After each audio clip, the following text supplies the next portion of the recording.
Идея родилась еще от времен, когда Владимир Владимирович Путин опубликовал статью, известную статью из серии статей предвыборных, и одна из них была посвящена очень острым вопросам, межнациональным отношениям.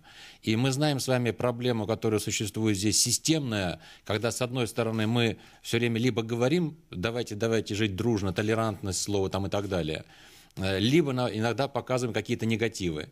И очень мало позитивного в этом направлении делается. И вот этот данный конкурс, который инициировал Арар Шавирович Абрамян, этот конкурс как раз есть один из конкретных шагов буквально в позитив, чтобы поддержать тех людей, которые настроены на позитив, работать вместе с нами в этом направлении. Я могу обозначить цели конкурса. Первое – это укрепление единства народов России, чувство патриотизма, чести, достоинства гражданина России. Это развитие культуры, взаимопонимания и диалога, межконфессионального диалога, толерантности в отношениях между нациями и народностями нашей страны. Это противодействие ксенофобии, борьба против фальсификации отечественной истории и нашего общего культурно-духовного достояния народов России.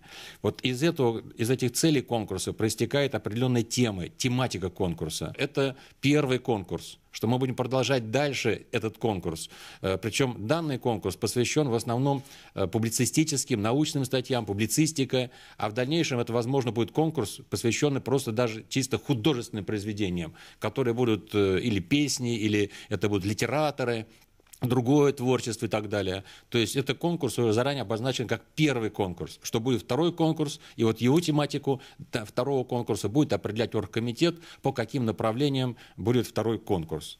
Учитывая обозначенные мною цели публицистического характера, тематика конкурса – это развитие национальных гражданских традиций, духовного единства, гражданской ответственности и патриотизма, это углубление понимания перспектив и рисков нарастающего многообразия в современном развитии гражданского общества.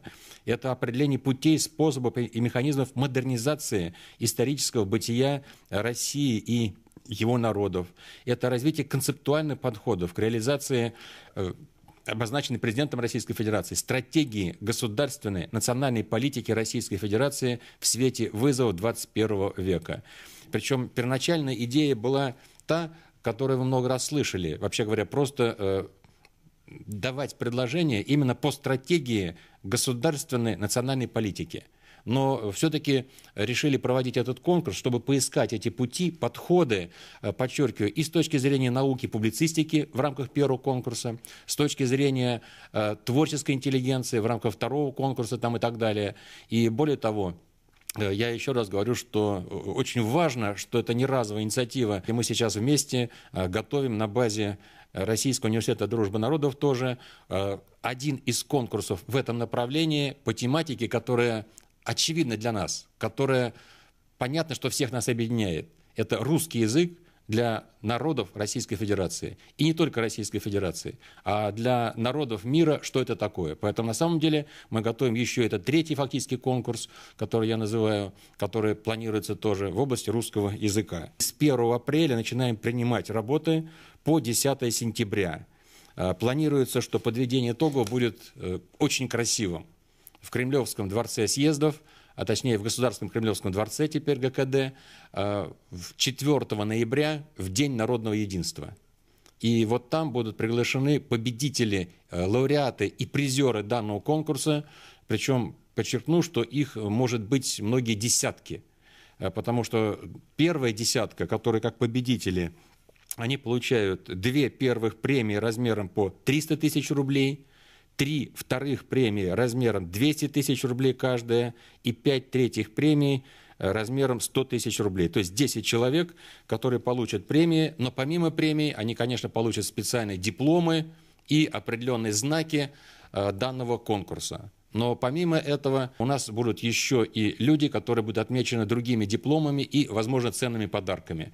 То есть мы готовим еще такой сюрприз для многих десятков людей, участников этого конкурса, потому что уже заранее видно, что 10 человек победителей это будет мало наверняка, и нужно будет этих участников не просто наградить, но и торжественным образом. Для них это будет событие, когда это будет в Кремле, в Государственном Кремлевском дворце, 4 ноября и вот этим 10 человекам, и другим людям, которые будут являться призерами этого конкурса, которым будут вручены ценные подарки. Я думаю, что это будет грандиозный праздник, тем более он будет сопровождаться потом уже сейчас подготовленным концертом 4 ноября, который будет как раз связан с тематикой народов Российской Федерации. И не только Российской Федерации. То, что мы делаем, это делаем, чтобы это державность, это Родина, это наша Родина, это наш вклад.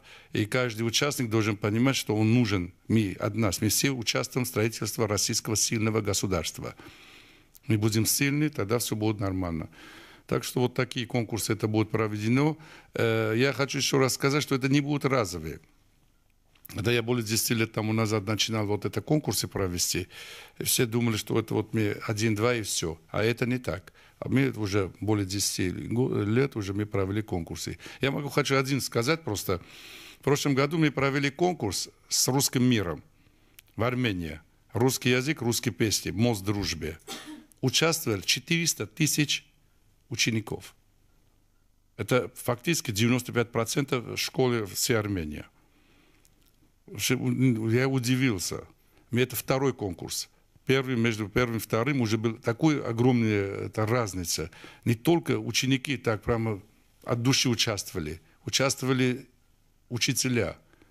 Участвовали родители.